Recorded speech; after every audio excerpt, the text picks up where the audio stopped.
Well, hello friends. It has been a while since I've been able to attend to these esoteric astrology adventures.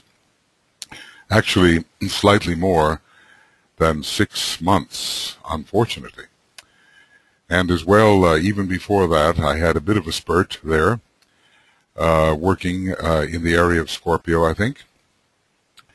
But preceding that February presentation, it had also been a while. So it's now my hope to begin working here in a way that's a little bit more systematic, because I would like to discuss with you the thoughts that come to my mind while looking at the Tibetan's, as he called it, his most occult text, Esoteric Astrology, because it dealt fundamentally with energy in its purest form.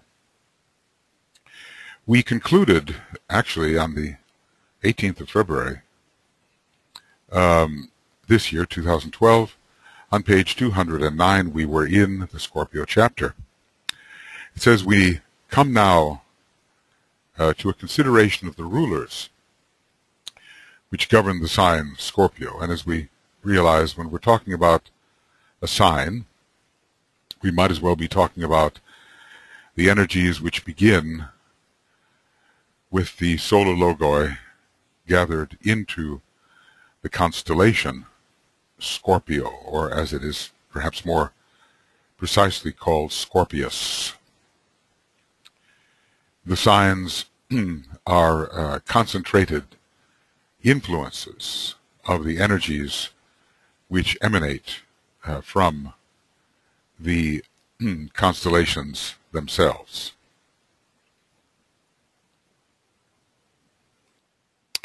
Their influence is potent in the lives of the average or undeveloped man, who responds more easily to the planetary influences in the 12 houses of his personality horoscope than does the more advanced man, who is coming under the direct influence of the zodiacal signs. Sometimes, as in a treatise on white magic in the astrology chapter, a very lengthy one, he talks about the influence of the zodiacal signs operating below the diaphragm. Sometimes he relates them to soul influence, and there are other times when he relates them to monadic influence. So everything depends upon the context. We have here, as rulers in Scorpio, Mars, Pluto, and Mercury. And Mars and Pluto are non-sacred planets. Their planetary logos has not yet achieved his fifth initiation. I suppose that is in a scheme sense. And therefore these planets are placed within the houses, particularly as rulers of the personality horoscope. Of course, the suggestion is here that there may well be a soul horoscope. But what its form is exactly, we are still in process of working out. Some have called it the charts of the crosses, but that does not seem quite adequate, because the soul horoscope is something more lasting than any horoscope derived from the time of birth of a particular incarnation. In any case, DK is telling us that the more advanced man is coming under the influence of the direct influence of the zodiacal signs. Of course, we also realize that many average individuals also come under the zodiacal signs, but perhaps he may be hinting here that the influence of the zodiacal signs comes to the non-advanced individual through the planets. Perhaps he's saying that, rather than a direct influence. Through these rulers, two rays are brought into potent controlling position in Scorpio. They are the sixth ray of devotion and the fourth ray of harmony through conflict. So he's really only mentioning at first Mars, with its rulership being the sixth ray, probably on the personality level. And the fourth ray of harmony through conflict, that is the ruler of Scorpio, which is the ruler of Mercury, which is the hierarchical ruler. The latter having a peculiar relation to the mode of human development, and the former to the methods of the Piscean age, which is just passing. So the Piscean age has been an age of devotion. The two rays of Pisces, we know, rays 2 and 6. So it's been a strongly devotional age. And interestingly, Scorpio is the sign, in a way, most associated with humanity. The hierarchy of human monads is ruled by the fourth ray and by Mercury. I'll show you an example here. Yes, here it is.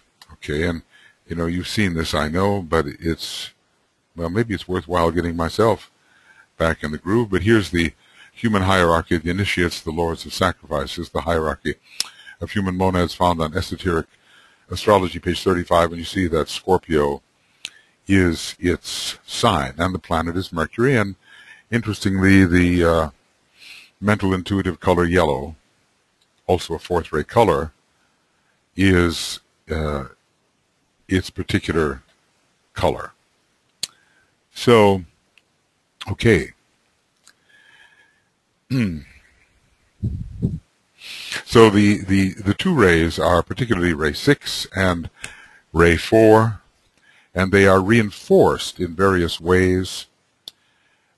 Christianity, which was a religion very characteristic in the West of the age of Pisces, is a scorpionic sixth ray religion. So we can see that in the Piscean age, what a powerful expression of the sixth ray we have been experiencing.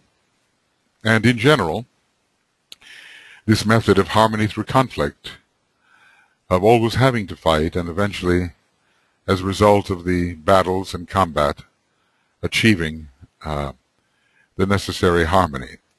It's interesting that the United Nations, I think, was founded on October 24th. It is in Scorpio. It's a fourth ray organization in many respects. And its purpose has been to achieve harmony out of the many conflicts which have been occurring between member nations. So let's see here. The latter having a peculiar relation to the mode of human development, and the former to the methods of the Piscean age just passing. So we've seen a great deal of conflict during the Piscean age due to the connection with Scorpio and with Christianity as a scorpionic religion. And there have been other religions, of course, important. He's talked about Buddhism actually being found perhaps on the second sub-ray of the sixth ray in general, and certainly Islam is found upon the sixth ray. We have some extraordinarily conflict-prone religions during the Piscean age, and the zeal with which the members of these faiths have battled with each other is characteristic of Mars, the ruler of Scorpio, on two levels. Mars and Mercury control, and Mars is particularly active. Now, Interestingly, this was written just before the Second World War began, and by the time the Second World War had concluded, Mars had reached the acme of its conflicted cycle for this particular period of time. Immediately after the war, its control upon the astral plane was most intense and apparently has been subsiding ever since, even though we have a world still filled with Martian conflict, Martian activity. So Mars and Mercury control, and Mars is particularly active owing to the fact that Mars is both the orthodox planet controlling the personality in Scorpio and also the esoteric planet. How can a planet be both orthodox and esoteric? There are different qualities which can be conveyed by a particular planet in different areas of application. It's still the same planet, but of course people at different stages of evolution respond to the planet in different ways. So if I am a relatively advanced individual born in or under Scorpio, I may respond in quite a higher way, a more internal way. I may not exteriorize in all my conflicts and project the enemy upon the other. I will know, in fact, that the enemy is within, and I will undertake an internal battle. Actually, in reference to the idea of jihad, I have understood that the external jihad, the evidences of which we see so prominent in the world today, is but phase one. A more important type of jihad is the battle of the higher aspect of the individual over his lower nature, and that, I think, will have to be increasingly realized, just as it has been, I think, in Christianity. So Mars is both the orthodox planet controlling the personality and also the esoteric planet conditioning the unfoldment of the disciple. It is a battle to be a disciple and many other conflicts. In one of his prominent exhortations, the Tibetan spoke about the period of struggle in which we were now engaged, and he said to all of his disciples in his group, he said, "See that you battle." So this is both within and upon the world stage, attempting, I think, to transform the customary sense of victory over the opponent into victory on behalf of both oneself and the opponent, a kind of a win-win situation. This is more characteristic of the fourth ray. So Mars is both the orthodox planet controlling the personality in Scorpio and also conditions the esoteric development of the disciple. Mars is the dominating factor in the tests and trials of the disciple prior to the experience in Sagittarius and the initiation in Capricorn, and this for three reasons. Well,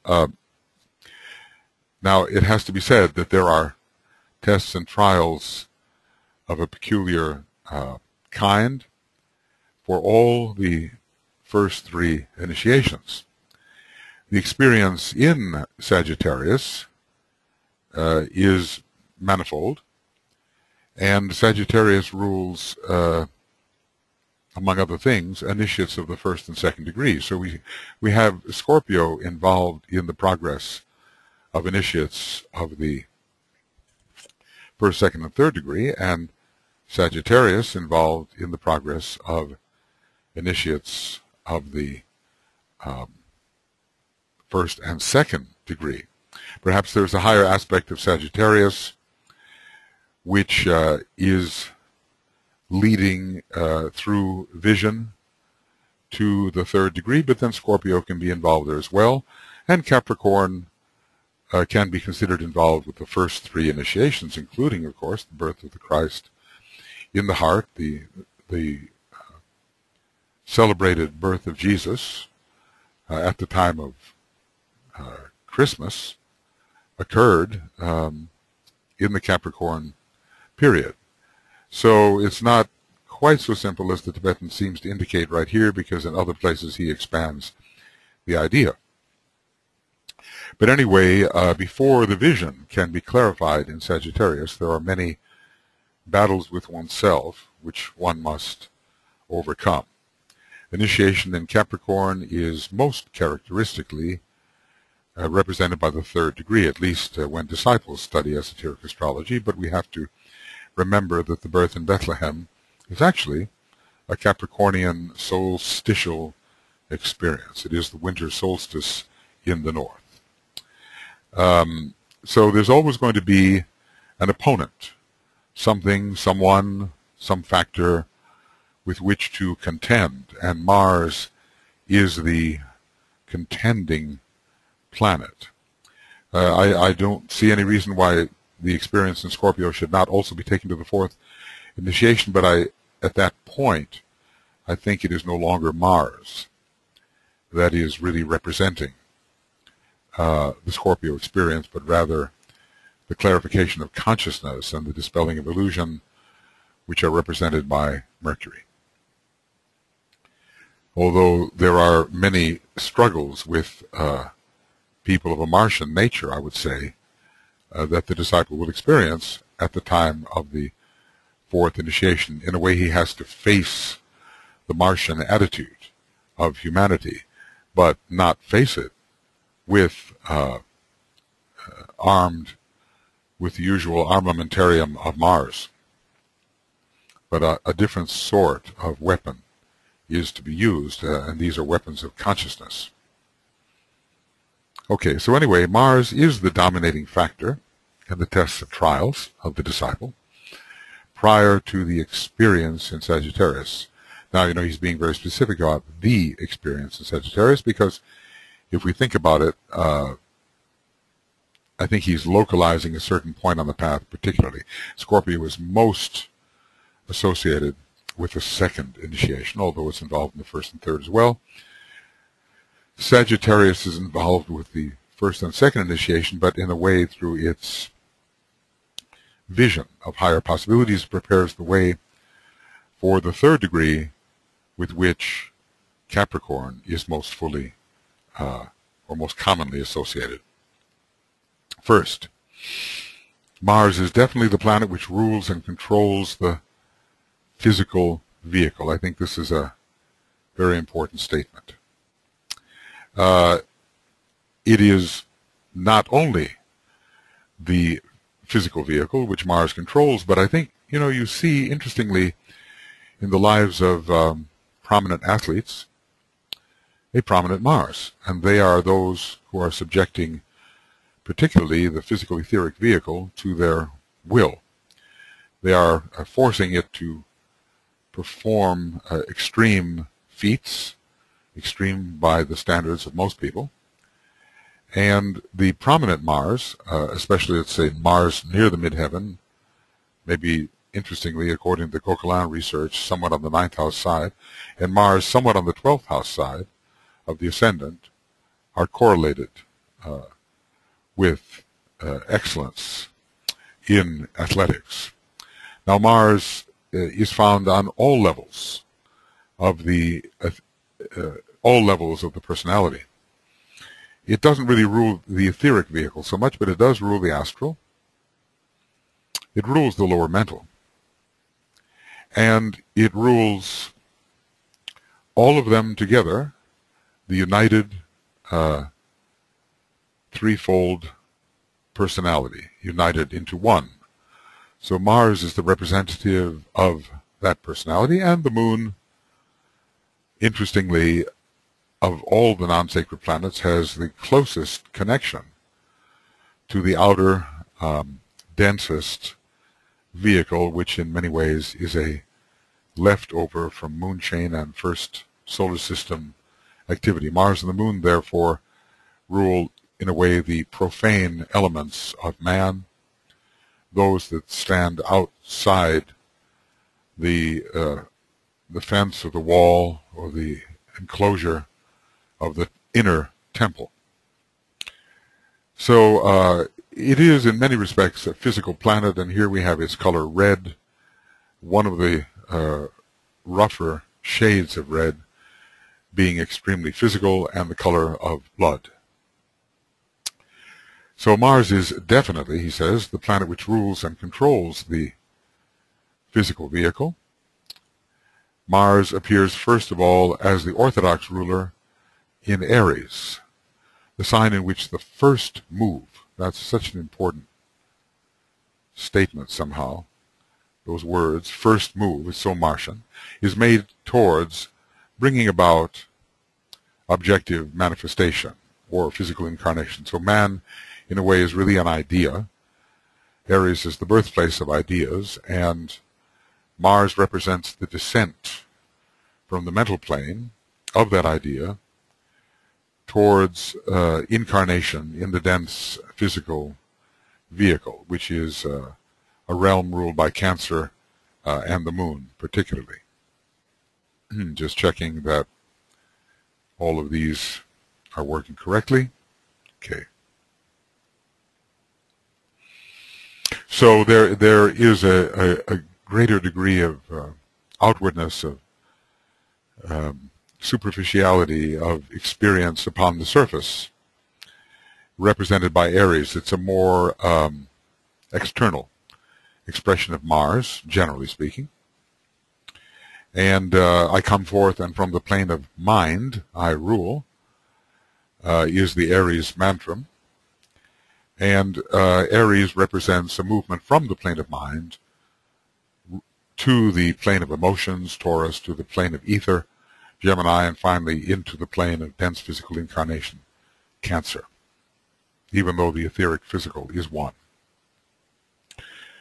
You kind of wonder then, if the etheric physical is one and it's ruled by two signs, the mental plane is also a 2, which is a 1, and is it ruled by two signs as well? Does Aries rule in both cases, or does another sign rule the higher mental plane rather than Aries particularly?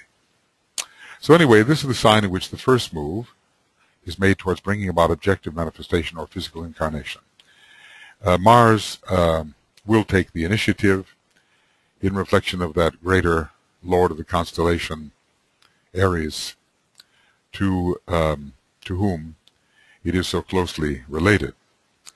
In Scorpio, also ruled by Mars, we're differentiating here, the result of all the struggles carried forward during the seemingly endless pilgrimage around the zodiac or wheel of life is brought to a point of climax.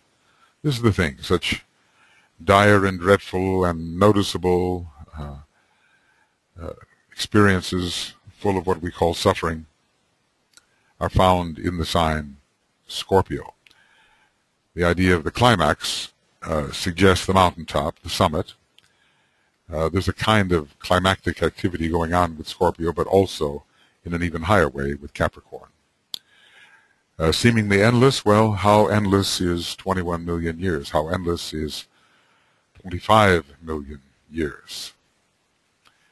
Not endless, but from the perspective of the way we regard time, the Tibetan tells us seemingly endless. So in Scorpio, the result of all the struggles carried forward during the seemingly endless pilgrimage, that's what the jiva is involved in. The jiva is the monad in extension, engaged in a pilgrimage around the zodiac, or wheel of life.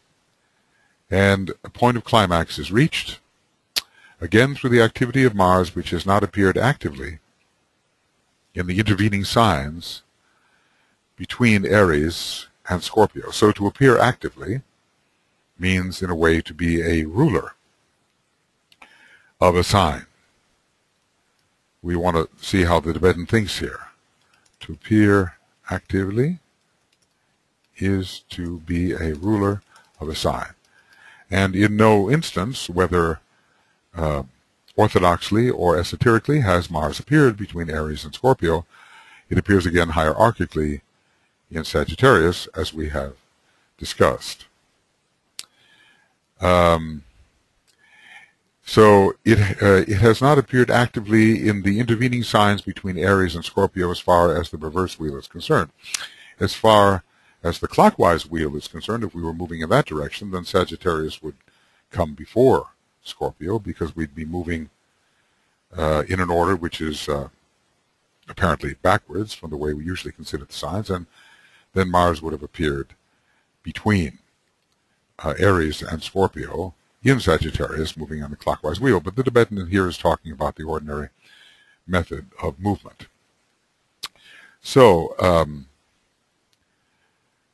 the battles of discipleship, the trials, the presentation of opportunity, usually a Saturnian consideration, but also Martian in relation to Scorpio,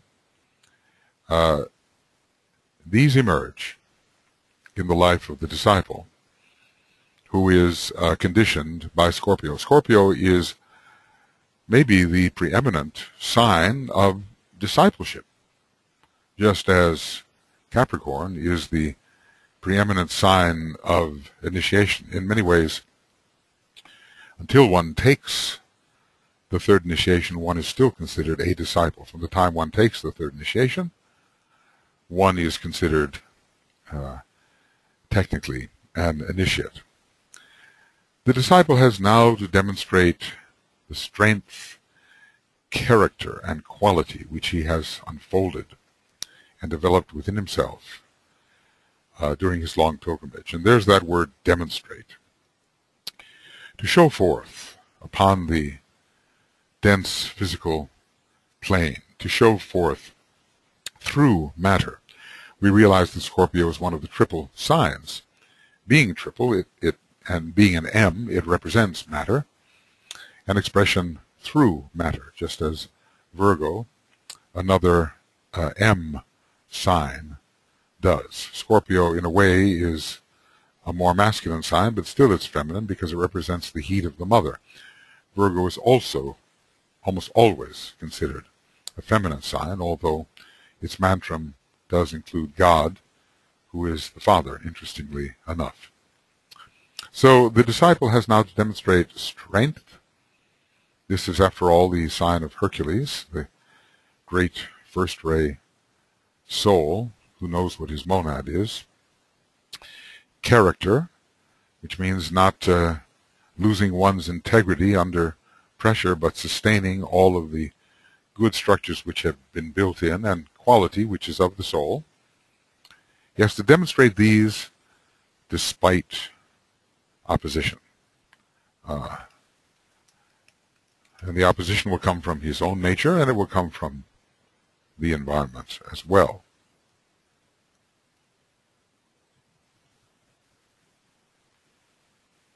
So he started in Aries, with Mars ruling, and the great war between the dualities which constitute the man began. The pairs of opposites were brought into relation with each other. Well, this can be considered to be spirit and matter in one sense, and Aries with its first and seventh ray expressions can be considered the sign in which spirit and matter are brought into opposition with each other. I don't have this on. I hope it's been somewhat recording. I was saying that spirit and matter are brought into opposition with each other, but also soul and personality. Not immediately, of course, because it's a long time before the man realizes that he is actually a soul, or that the soul becomes a factor that enters into his normal experience. In Scorpio, with the same planet ruling his interior life, the war is on, and in this case Mars refers not only to the physical body, but the entire form vehicle. So there, the Tibetan is expanding the meaning of Mars, the entire form vehicle, and the interior life of the individual is particularly the concern of the disciple. So Mars represents here, he says, that which we call the personality in the three worlds. Mars is that as well as all aspects of the personality. Now I suppose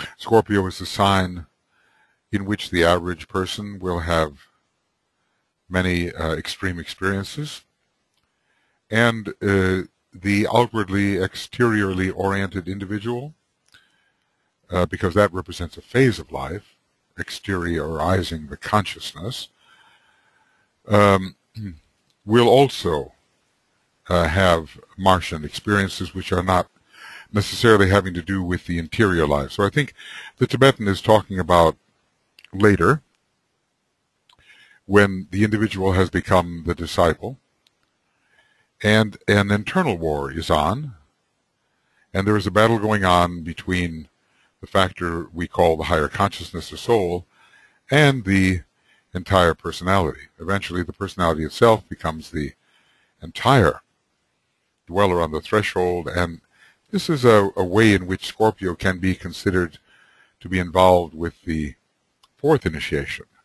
The entire dweller on the threshold is represented by Mars, but also that aspect of humanity which is dweller-like, because the initiate of the fourth degree, becoming the fourth degree, is not usually presented with the more pleasant aspects of humanity, but with the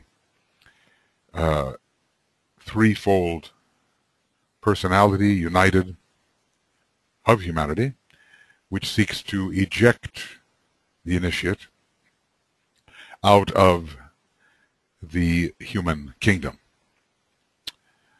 So anyway, DK seems to tell us that Aries is the more external sign, Scorpio ruling interiors, but of course we have undeveloped Scorpio people and highly developed Aries people. So, as always, the stage of evolution has to be understood. Anyway, the personality is involved here, not just the physical body. All aspects of the lower nature are involved in this crisis. For Mars is the esoteric ruler in Scorpio. Yes, he is speaking about that phase particularly.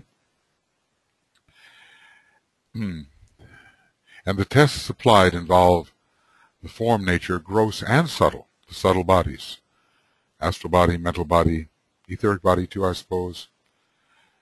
The form nature integrated and potent.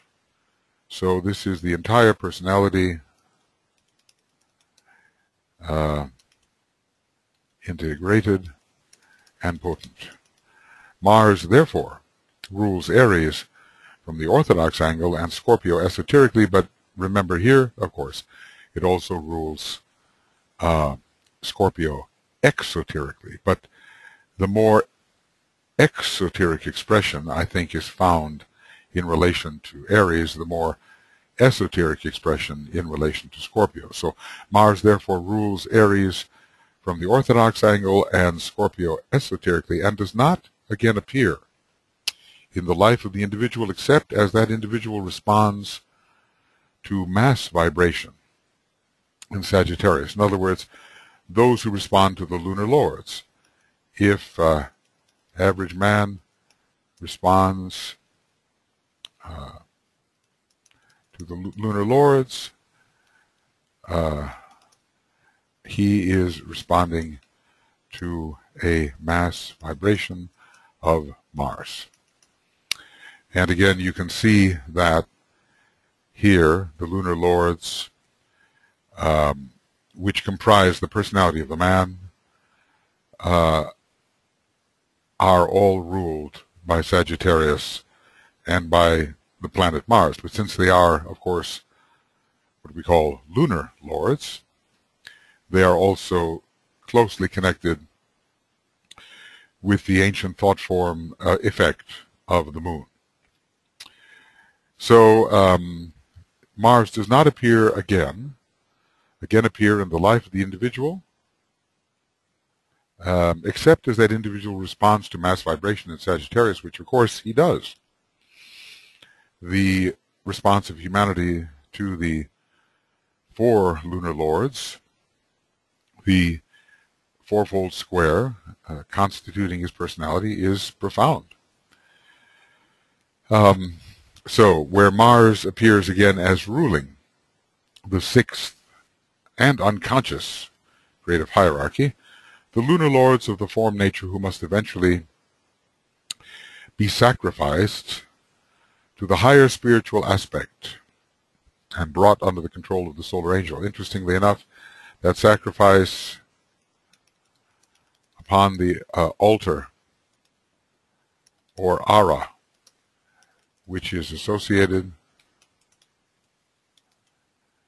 okay, so let's get that associated with the 2nd decan of Sagittarius. In the Labors of Hercules, Alice Bailey gives the connection of various extra or non-zodiacal constellations to the constellations themselves, and seems pretty clear that with the 2nd decanate of Sagittarius relating to the planet Mars, the fiery altar, which is going to consume the lunar lords of the lunar nature, is that constellation which is to be associated with the Martian decanate. So the lunar lords of the form nature, who must eventually be sacrificed to the higher spiritual aspect and brought under the control of the solar angel. In this case, the solar angel is the higher spiritual aspect, and all of the usual desires must be elevated into aspirations toward the solar angelic life. And thus the lunar lords are made sacred, and the elementals are on their way to becoming Devic. So the effect of Mars is therefore largely mass effect and group results, producing great struggles, leading to great revelation. So when the dust settles and the smoke clears, the light enters. And when the heat of fire by friction subsides, then comes the light, and we have fulfilled the ancient idea, more light and less heat. So it seems that we human beings somehow have to struggle for the revelations which are to be ours. Perhaps our struggle via fire by friction has an elevating effect upon the lower forms of matter form in which we are immersed for redemptive purposes. So prior to the disciples' use of Mars to fight the good fight in an inner sense, making it possible for the soul to conquer the tendencies of the personality, the effect of Mars is a mass effect and involves many people, and it contributes greatly to the struggles which have been characteristic of our battling humanity over millions of years. After all, Mars is a planetary scheme intimately associated with our Earth, and the overcoming of the influence of Mars upon our planet is a great objective. At the same time, Mars has provided a kind of incentive, a kind of fiery energy, which has been very important in bringing about the elevation of the human consciousness and its conquest over the lower forces which would hold it in prison. Mars is, in many ways, a breakout and breakthrough energy. And it fights its way into the clear. That suggests the clarity of consciousness, fights its way towards clarification of consciousness, which is most unclear when man is entirely subjected to lunar rhythms of the lower forms of matter. In Aries, it is the final revelation of the nature of knowledge and the purpose of incarnation. Aries is a sign associated with the mind. It also has a Mercury component to it. Aries does. Interestingly, so does Scorpio. Matter of fact, Scorpio rules in an even higher way. Rather, Mercury rules in an even higher way in Scorpio than it does in Aries. So battle and knowledge are both involved in both of these signs. So Aries somehow brings us towards the revelation of mind, and eventually, I think, towards the revelation of the divine mind and the purpose of incarnation. Now, if we look over here and we go into this, we go to page 332 of Esoteric Astrology, we see that Aries confers the recognition and work with the plan and also will. These two factors are touching upon the realm of purpose. Aries is a sign much associated with divine archetype. And I'm going to make this a little bigger so it's more possible to see. And let's see. There it is, recognition and work with the plan, will. So purpose is related to pattern. Pattern is the nature of archetype. Uranus is the highest ruler in Aries and brings forth the purposeful archetype which must be fulfilled. Now, of course, we can begin with the purpose of an incarnation, which is a small factor, or we can go as far as monadic purpose, also closely related to Uranus and to Aries, as Aries of the three fire signs is the one most associated with the monad. So in Aries, it is the final revelation of the nature of knowledge. It doesn't necessarily say it will be knowledge per se, but the nature of knowledge and what it is for and the purpose of incarnation. In Scorpio, we're talking about revelations which come in these two signs. In Scorpio, it is the revelation of the vision of liberation and service. Now, this is going to be fulfilled somewhat in Sagittarius. So after this great internal battle, a new vision presents itself. The possibility of liberation exists because Uranus, the planet of liberation, so powerful in Aries, is also the exalted planet in Scorpio. Isn't that interesting? 3 planets found in both of these signs, Mars, Mercury, and Scorpio. And Pluto is prominent in Scorpio, but let's also remember the triangle Aries-Pluto-Shambhala, showing that this first-ray planet Pluto has an interesting connection with Aries as well, and with the center of will. I realize I'm a little bit in the dark here.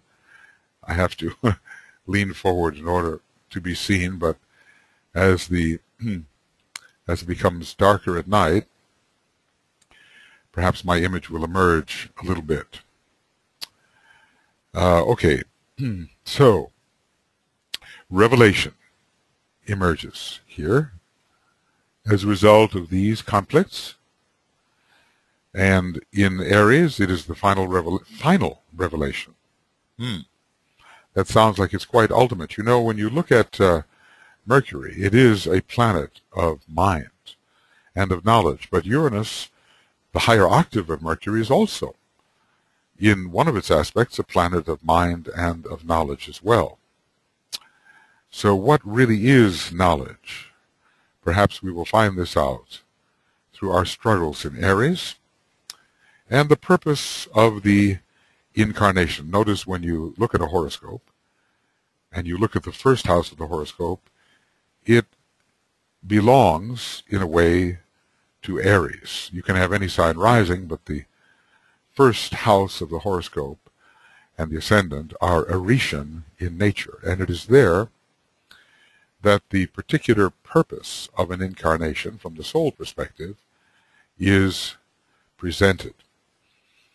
The particular sign, the particular decanate, the particular dwadashamsha, the particular degree with their meanings, all of these will present something important about this seed of purpose which is meant to be unfolded as a pattern in lower matter through the processes of an incarnation. In Scorpio, it is the revelation of the vision of liberation and service. So Scorpio, in a way, rules the first law of the soul, the law of sacrifice, since it is that constellation which brings in at this time more fourth ray than any other, and the law of sacrifice being a fourth ray law. So the vision of how one can sacrifice one's lower nature, bring it to the altar, lay it down in service, lay the lower nature down in service. This vision is presented after the smoke clears. The revelation that we get through the struggles of Mars in Sagittarius is the revelation of the purpose of soul control over the lower kingdoms in nature via the human energy center. Revelation of the purpose of soul control. What is it that will be achieved in the larger sense and as revealed by the larger vision when the soul does indeed apply magnetic control, the fourth systemic law, over the lower kingdoms in nature, the lunar lords, the lower kingdoms and the kingdoms in which the lunar lords rule. They have a much stronger grip upon the lower kingdoms than they are meant to have over humanity. So Sagittarius is a sign of generalship, of one-pointed control. And the purpose of the struggles we go through in order to achieve soul control is revealed through this sign. This is another sign that guides us on our way home toward the monad. It has this very strong homing instinct, a sign of high idealism. And if we follow, it is said, our sense of smell toward its ultimate destination, it will lead us to the spirit, to the sixth plane, where this, in relation to which this sense, the sense of smell, is strongly connected. So three revelations come: the nature of knowledge and the purpose of the incarnation. That's in Aries. In Scorpio, the revelation of the vision of liberation, the possibility of being free through Mercury and through Uranus, the one the higher octave of the other, and sacrificial service, and in Sagittarius, the larger picture, why must the lunar lords be subdued, and what will their subduing lead to in the longer term. In other words, it's the fourth kingdom of nature which must subdue the lower kingdoms, for which the fourth kingdom stands as the macrocosm. And there are 3 lunar lords particularly, which must be subdued, and a 4th, the lunar lord, which is the combination of the lower 3. It must be subdued. Interestingly, Sagittarius has the 4th ray working through it, and so can be connected with the 4th systemic law, the law of magnetic control, which does speak to the way that the soul magnetically controls its lower instrument. It must consequently never be forgotten that Mars establishes relations between the opposites and is a beneficent and not a malefic factor, as is so often supposed. I think DK is trying to put the astrological factors in their true perspective. You know how it is when we think of the pleasures of the personality, we run into these Martian and Saturnian experiences, and perhaps we wish we could avoid the frictional heat and the austere cold of the frictional heat of Mars and the austere cold of Saturn, but they are all benefic influences for the emergence of soul control. So Mars brings on engagement between the opposites, whatever these opposites may be.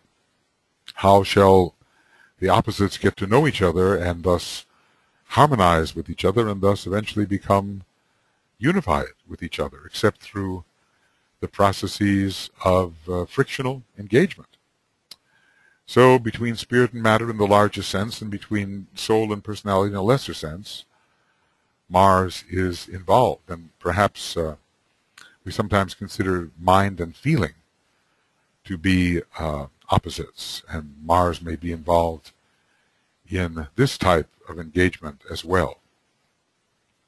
There are many factors to be adjusted when it comes to a consideration of what esoteric astrology really is.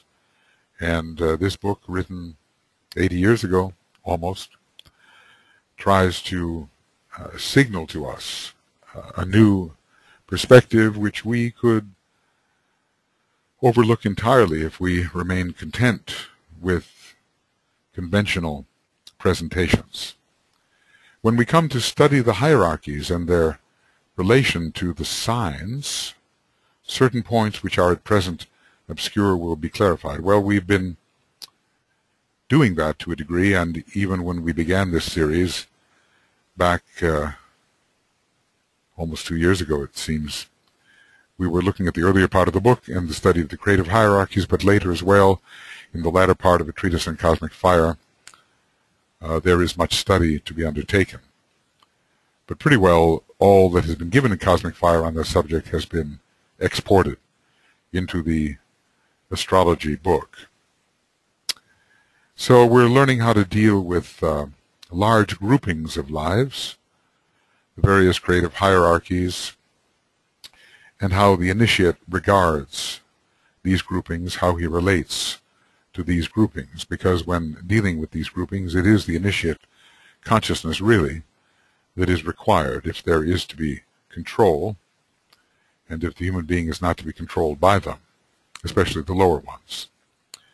So he says, this we shall do, this clarification, when dealing with our final points in this section upon astrology and the rays.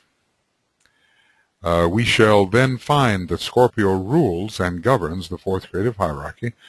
This is what I was saying, that we human beings as a monadic grouping are a warring grouping. Conflict is inseparable from what we are, and in many ways, since it is our function to bring relation between the pairs of opposites, between the higher kingdoms and the lower kingdoms, Mars must characterize us in many respects, coming in through its rulership of Scorpio.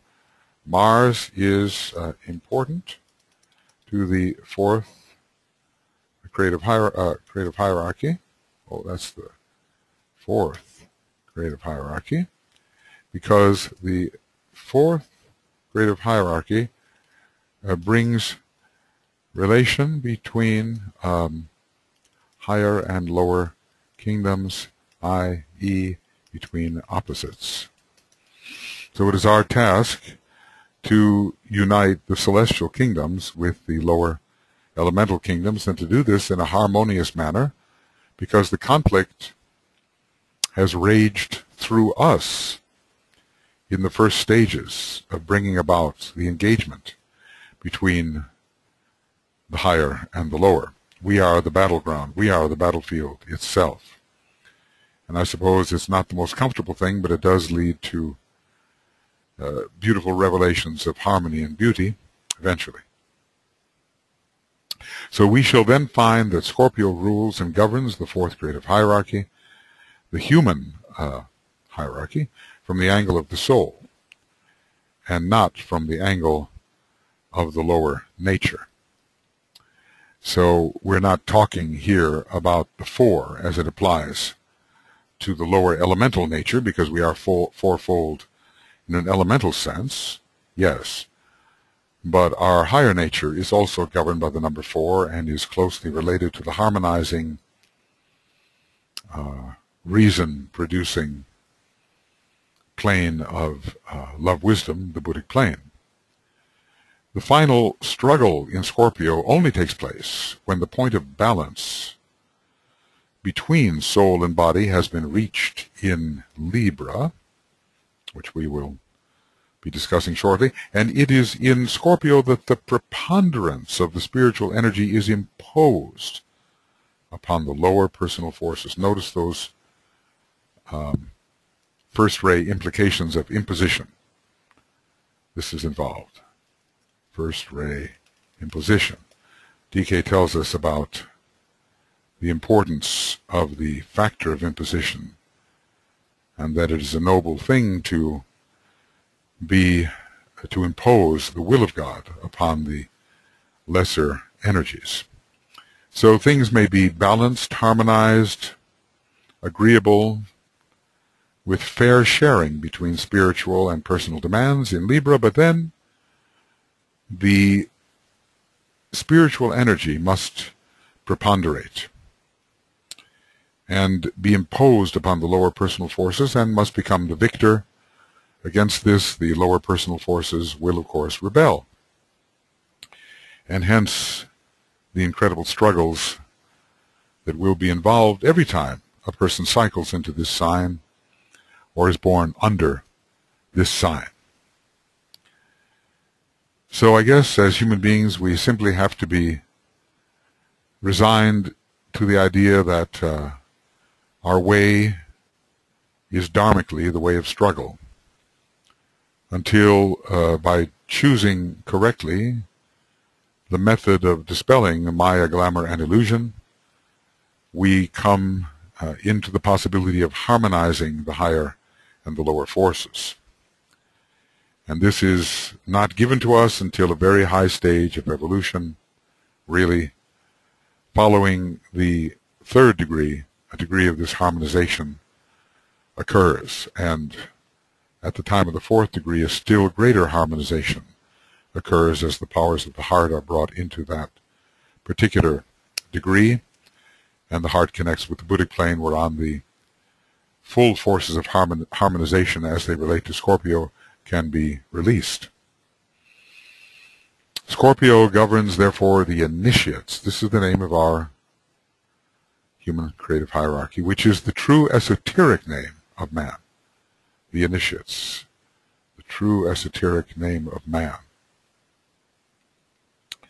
And through its hierarchical planetary ruler, that is Mercury, the sons of mind, the messengers of deity, are revealed. We are messengers of deity. We are messengers conveying the thought, the energy, the intention of the higher hierarchies and lives on the cosmic ethers into the elemental realms of the dense physical body of the planetary and solar logos.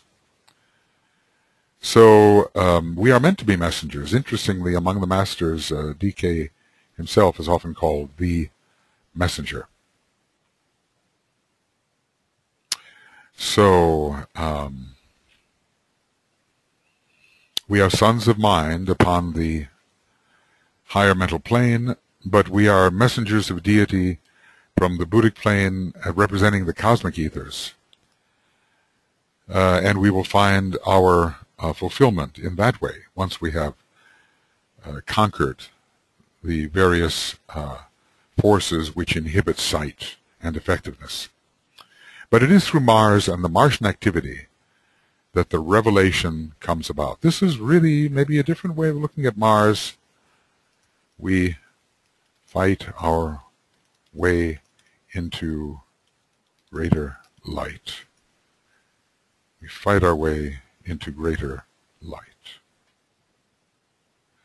Okay, I'm going to, this is the end of section 1 in Esoteric Astrology Adventure number 77, and I will continue, and I suppose make this a 2-hour program.